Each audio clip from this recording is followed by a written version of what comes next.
सामने स्टूडेंट, मेरा नाम फ़हीम महबूब है। मैं केसीसी मेंबर हूँ और एक मल्टीनेशनल कंपनी में काम करता हूँ और एक्सेल टेक्स और सैप की टीचिंग भी करता हूँ। तो आज ये जो वीडियो है ये specially on request of some students के जिनको सैप में इशू आ रहा है कि व्हाट इज़ सैप, सैप के मॉड्यूल कौन कौन से हैं, सैप की सर्टिफिकेशन, तो सैप के डिफरेंट मॉड्यूल कौन कौन से हैं, सैप की सर्टिफिकेशन करनी चाहिए या यूज़र लेवल या एंड कंज्यूमर की ट्रेनिंग लेनी चाहिए। तो आज की इस वीडियो में ये सारे जो स्टूडेंट्स के कुछ बेसिक क्वेश्चंस हैं और जो इंटरव्यू में क्वेश्चन किए जाते हैं फॉर सैप, उसको हम कवर करेंगे।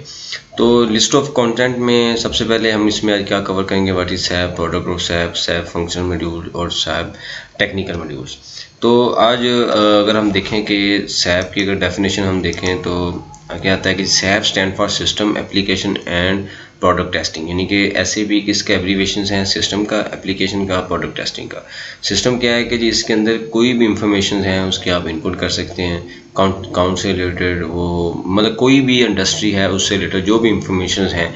आगे हम देखेंगे कि इसके अंदर HR भी कवर्ड है, लॉजिस्टिक भी कवर्ड है, सेल्स एंड डिस्ट्रीब्यूशन भी कवर्ड है, कस्टमर कंज्यूमर रिलेशनशिप मैनेजमेंट भी कवर्ड है। इसका मतलब क्या हुआ कि कंप्लीट सिस्टम है जिसके अंदर सारे डिपार्टमेंट लिंक है। ट्रेडिशनल अकाउंटिंग जो एनवायरनमेंट था उसमें क्या अकाउंटिंग सॉफ्टवेयर डिफरेंट होता था, HR का सॉफ्टवेयर डिफरेंट था और कंपनी का जो वेयर हाउसेज मेंटेन हो रहे हैं तो उसके लिए सॉफ्टवेयर डिफरेंट यूज़ किया जाता था। तो जिसमें अगर कुछ इन्फॉर्मेशन देखनी है तो हमें उससे रेलिवेंट सॉफ्टवेयर में जाके देखनी पड़ती थी, एक सॉफ्टवेयर के अंदर हमें सारी कंप्लीट इन्फॉर्मेशन नहीं मिलती थी। तो SAP और ओरेकल ने आके इस चीज़ को ओवरकम किया, इसको ख़त्म किया। उसके बाद आता है कि जी एप्लीकेशंस, कि इसके अंदर जो डिफरेंट इसकी एप्लीकेशंस हैं, मॉड्यूल्स हैं, डिफरेंट जो प्रोडक्ट्स हैं, रिपोर्ट्स हैं। जिस तरह के सैप की अगर बात करें, सैप की प्रोडक्ट क्या है कि जिसके अंदर जो डिफरेंट रिपोर्ट्स हैं, ट्रायल बैलेंस है, बैलेंस शीट्स हैं, इसका जो MIS है, यानी कि ये सैप लिंक है डिफरेंट मॉड्यूल के साथ, डिफरेंट रिपोर्ट्स के साथ या डिफरेंट सॉफ्टवेयर के साथ कि जिसकी इंटीग्रेशन इसकी डिफरेंट, यानी कि सैप में जो इनपुट हो रहा है उस सॉफ्टवेयर के अंदर भी चीज़ें अपडेट हो रही हैं। एग्जांपल्स है कि फर्ज करें आप एक चीज़ इनपुट यहाँ पे कर रहे हैं और उसका लिंक है, इसकी डिज़ाइनिंग इस तरह की गई है, प्रोग्रामिंग इस तरह की गई है, एक डिफरेंट सॉफ्टवेयर है जिसमें डैशबोर्ड बना हुआ है फॉर मैनेजमेंट। तो इन्फॉर्मेशन वहाँ से ही निकालेगा, उसमें जाके उसको पेस्ट करता जाएगा। जिसका मतलब क्या है कि इसके अंदर डिफरेंट एप्लीकेशन और प्रोडक्ट टेस्टिंग भी है। अब अगला पॉइंट है कि SAP provide end to end solution for financial, manufacturing, logistic and distribution, के इसमें फाइनेंशियल कंपनी आ गई, मैन्युफैक्चरिंग आ गई, लॉजिस्टिक है, डिस्ट्रीब्यूशन है। इसको एंड टू एंड मतलब कि स्टार्ट से लेके एंड तक जो चीज़ें इसमें इन्वॉल्व हैं, जितने प्रोसेस इन्वॉल्व हैं, उन सब को सैप कवर करता है। फिर आता है जी all business process are executed in one SAP. ये जो भी मैंने बात की है कि ट्रेडिशनल जो एनवायरनमेंट था, बिजनेस एनवायरनमेंट था, हर एक डिपार्टमेंट के लिए डिफरेंट सॉफ्टवेयर यूज़ किए जाते थे। तो सैप ने क्या किया कि उस चीज़ को आके डिसेबल किया, उसने सारी चीज़ें एक ही सॉफ्टवेयर के अंदर इम्प्लीमेंट की। उसके बाद है जी प्रोडक्ट ऑफ सैप। अब क्या है कि जी जो अभी हम डिस्कस करने लगे हैं ये R1, R2, R3, ये जो एब्रीवेशन यूज़ किया जाता है या वर्जन यूज़ किए जाते हैं, ये इंटरनेशनली जो सैप यूज़ होता है उसको अभी मैं डिस्कस कर रहा हूँ। ये एक सिर्फ लोकली, यानी कि जो पाकिस्तान के अंदर सैप बिजनेस 1 है, सूट 1 है, 2 है, इस तरह को उसको मैं डिस्कस नहीं कर रहा, क्योंकि जो नामी स्टूडेंट्स हैं यहाँ से अगर वो अप्लाई करते हैं UAE में, गल्फ़ में, दुबई में, कहीं भी करते हैं तो वहाँ पे इंटरनेशनल जो सैप है उसके क्वेश्चन किए जाते हैं। तो यहाँ पे जो मैं अभी डिस्कस कर रहा हूँ बात, जो इम्पोर्टेंट बात है वो ये है कि अक्सर स्टूडेंट कहते हैं जी हम सर्टिफिकेशन करें या हम एंड लेवल की या यूज़र लेवल की ट्रेनिंग लें। तो मेरा उनसे ये क्वेश्चन है, और बल्कि इसका आंसर है कि अगर आपने CA किया है, CCA किया है या किसी भी MBA या MCOM किसी भी फील्ड में अगर आपके पास डिग्री है अकाउंटिंग एंड फाइनेंस से रिलेटेड, तो फिर आपने इसकी सर्टिफिकेशन करने का मतलब ये है कि आपने ये चीज़ सीखनी है कि सैप को डेवलप कैसे किया जाता है, सैप काम कैसे करता है। तो इसका मतलब वो फील्ड तो IT की, तो इसीलिए सर्टिफिकेशन के लिए 50-60 हज़ार या इवन 1-1 लाख रुपए आप यूज़ मत करें। जब आप कहीं में भी इंटरव्यू के लिए जाएंगे, एम्प्लॉयर को ये ज़रूरत है, एम्प्लॉयर को ये नहीं चाहिए वहाँ पर जाके आपने सैप इम्प्लीमेंट नहीं करना। वहाँ पर आपने जाना है, सैप के अंदर बैठना है, डाटा इन करना है, डाटा आउट करना है, इसकी रिपोर्ट बनानी है। तो अगर आपने सर्टिफिकेशन की हुई है, आपको ऑपरेशनल इशू नहीं रिजॉल्व करने का नहीं पता, मतलब कि ऑपरेशनल काम कैसे करना है, इनपुट कैसे करनी है, आउटपुट कैसे करना है, या आपने उसके ऊपर प्रैक्टिस नहीं की हुई, तो इसका मतलब फ्लॉप है। तो एम्प्लॉयर जो है इस चीज़ के ऊपर टाइम बहुत कम, जब आप नई जॉब में स्विच करते हैं या इवन जॉब के अंदर रहते हुए अगर आपको सैप मेंशन करते हैं तो उस टाइम आपको ये चीज़ें सीखने का टाइम बहुत कम मिलता है, क्योंकि जाते साथ आप 2, 4, 5 दिन 10 दिन के बाद आपकी परफॉर्मेंस असेस होना शुरू हो जाती है। तो इसीलिए वो जो काम कॉमर्स से रिलेटेड रिलेटेड है वो यही है कि आप एंड लेवल की सैप के अंदर मैं एग्जांपल दूं तो MSCCA मेंबर, अब मुझे मैं जहाँ पे जाता हूँ तो मुझे क्या है जी सैप कैसे बनाए, मुझे तो ये है कि सैप के अंदर डेबिट कैसे करना है, क्रेडिट कैसे करना है, डाटा इनपुट कैसे करना है, डाटा आउटपुट करने के लिए उसकी रिपोर्ट कैसे बनानी है, ट्रायल बैलेंस कैसे निकालना है, बैलेंस शीट कैसे निकालनी है, प्रॉफिट एंड लॉस कैसे निकालना है, डिफरेंट रिपोर्ट कैसे बनानी है, मुझसे एलिमेंट आई है। अब जो चीज़ें मैंने नहीं करानी है या हो चुकी हैं वो IT का काम है क्योंकि उसने डेवलप किया हुआ है। तो इसीलिए सर्टिफिकेशन और एंड लेवल जो ट्रेनिंग है उसमें ये डिफरेंस है कि सर्टिफिकेशन के ऊपर आप इतना सीख लेंगे शायद आपको, और दूसरी बात कि 2 या 3 महीने के सर्टिफिकेशन के कोर्स में आप क्या सीख लेंगे या इवन 6 माह के कोर्स में आप क्या सीख लेंगे, जो एक IT की पूरी फील्ड है उसको आप नहीं सीख सकते। तो इसलिए आप या तो एक अपने माइंड में क्लियर कर लें कि जी हमने सर्टिफिकेशन करने के बाद रहना ही ERP में है, इसी को डेवलप करना है, तो एक डिफरेंट सिनेरियो है। लेकिन अगर आपने सर्टिफिकेशन इस पर्पज़ के लिए करना है कि जी जॉब मिल जाए हमें सैप का काम आ जाए, तो उसके ऊपर आपने टाइम भी both in the form of money and in the form of time both are you invested in the wrong direction. मतलब इसको मैं क्लियर कट आपको बुला रहा हूँ कि उसके ऊपर आपने उसको सर्टिफिकेशन की तरफ नहीं जाना। उसके बाद है कि अच्छा R3 मैंने डिस्कस किया कि लेटेस्ट जो सॉफ्टवेयर यूज़ किया जाता है वो है R3, जिसके अंदर प्रेजेंटेशन भी है, एप्लीकेशन भी है, डेटाबेस भी है, यानी कि आप सैप के अंदर इंफॉर्मेशन भी पुट हो रही है, डिफरेंट एप्लीकेशन के साथ उसके लिंक भी हैं और उसका एक डेटाबेस सर्वर भी जो इंटरनेशनल जो कंपनी है वो भी आपको प्रोवाइड किया जाता है। फिर है माई सैप बिजनेस सूट, जैसे कि हम मोबाइल्स का PC सूट इंस्टॉल करते हैं नोकिया का, सैमसंग का, जो ओल्ड वर्जन थे ट्रेडिशनल एनवायरनमेंट में। तो PC सूट क्या है कि एक प्रोटोटाइप है, डैशबोर्ड टाइप चीज़ है जो टॉप मैनेजमेंट के लिए इंस्टॉल किया जाता है, जिनको पूरा सैप नहीं मिलता, कुछ इन्फॉर्मेशन एक्सट्रैक्ट करके अकॉर्डिंग टू देयर रिक्वायरमेंट तो उसको आप दी जाती हैं कि जिसके अंदर आप वो चीज़ें आप उसको देख सकते हैं, जो कि लिंक होता है ओरिजिनल सैप के साथ। सैप इंडस्ट्री सूचना की हर तरह की जो इंडस्ट्री है इसके अंदर फॉल कर रही है।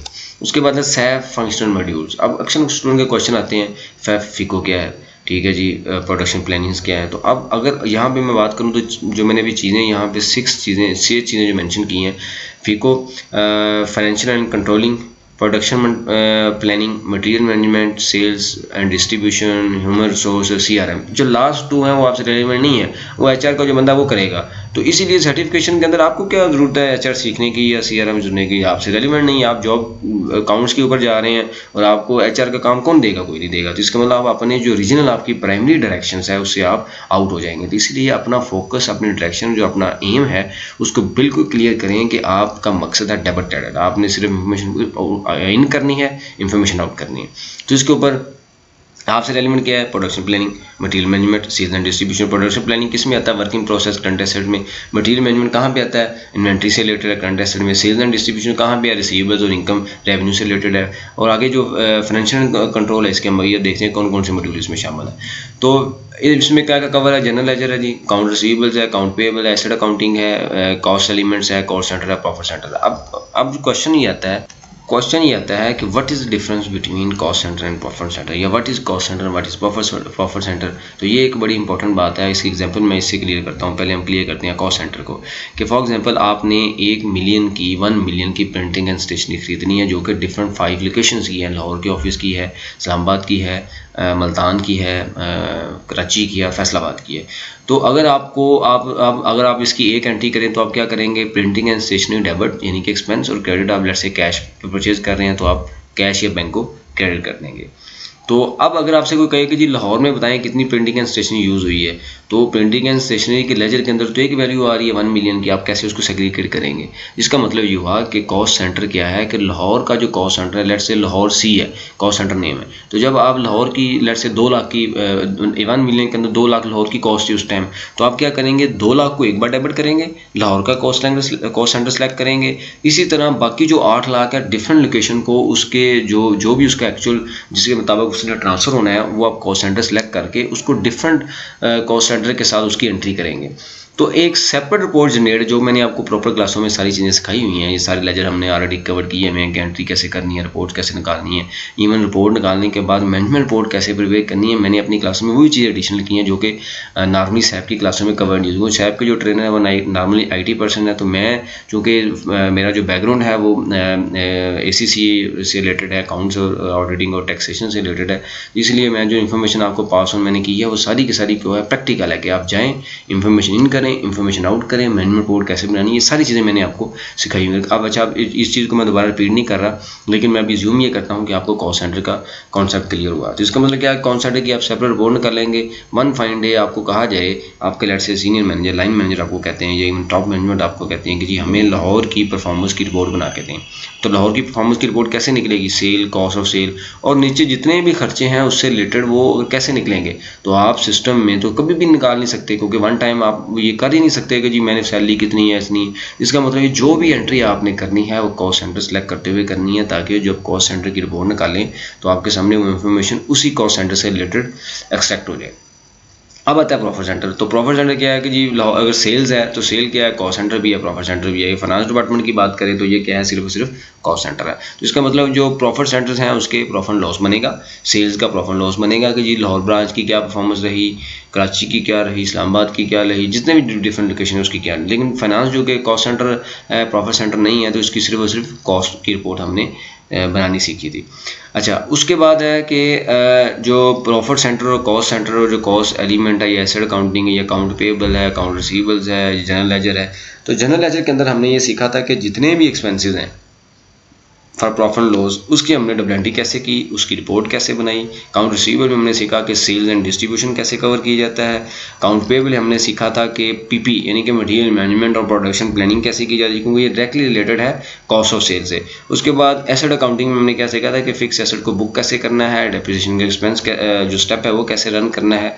तो ये सारी चीज़ें हमने डिफरेंट क्लासों के अंदर हमने जो ऊपर कोर्स था उसके अंदर सारी चीज़ें कवर की हुई हैं।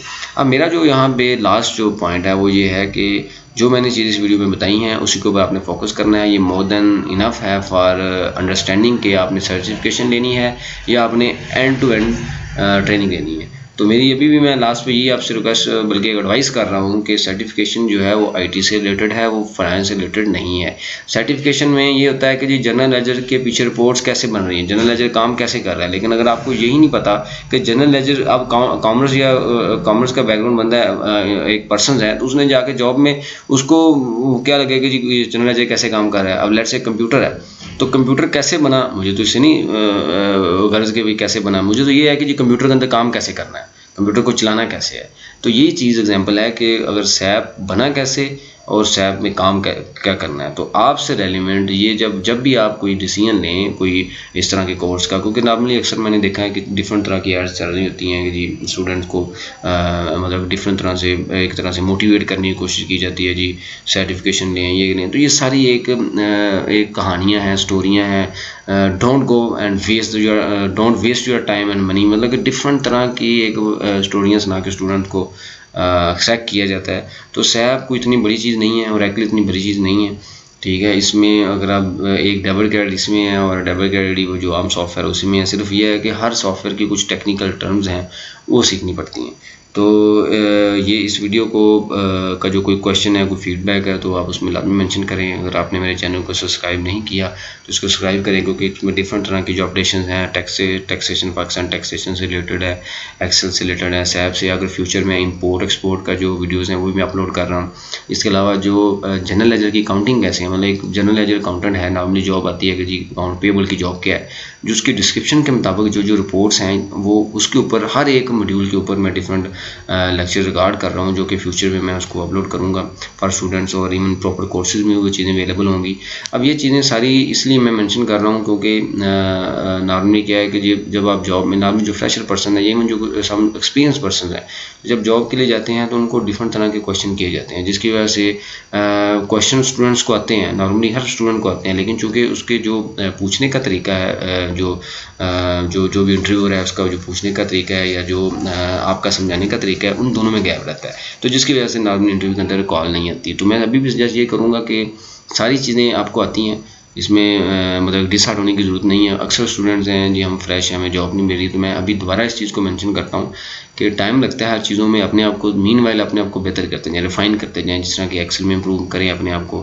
टैक्सेशन लाजमी सीखें, जो कि टैक्सेशन हर फील्ड अभी जितना कि गवर्नमेंट फोकस कर रही है, हर डिपार्टमेंट में, हर कंपनी में छोटी से छोटी चीज़ को टैक्स नेट बढ़ाने की कोशिश कर रही है। तो टैक्सेशन की जो वर्थ है वो फ्यूचर में ज़्यादा है, क्योंकि कोशिश करें कि टैक्सेशन की जॉब में घुसें, और इवन अगर आप अकाउंट्स या फाइनेंस की जॉब भी कर रहे हैं तो टैक्सेशन की जॉब में भी लाजमी पार्टिसिपेट करें। अगर आपने प्रॉपर क्लासें लेनी हैं तो आप मुझे इस नंबर पे कॉल कर सकते हैं। स्काइप का एड्रेस मेंशन है, ईमेल मेंशन है, उसमें आप फीडबैक लेना है, किसी तरह की इंफॉर्मेशन लेनी है टैक्सेशन की, एक्सेल की, रेसिपी की, तो आप मुझे व्हाट्सएप कर सकते हैं, मैसेज कर सकते हैं, कॉल कर सकते हैं। Thank you very much.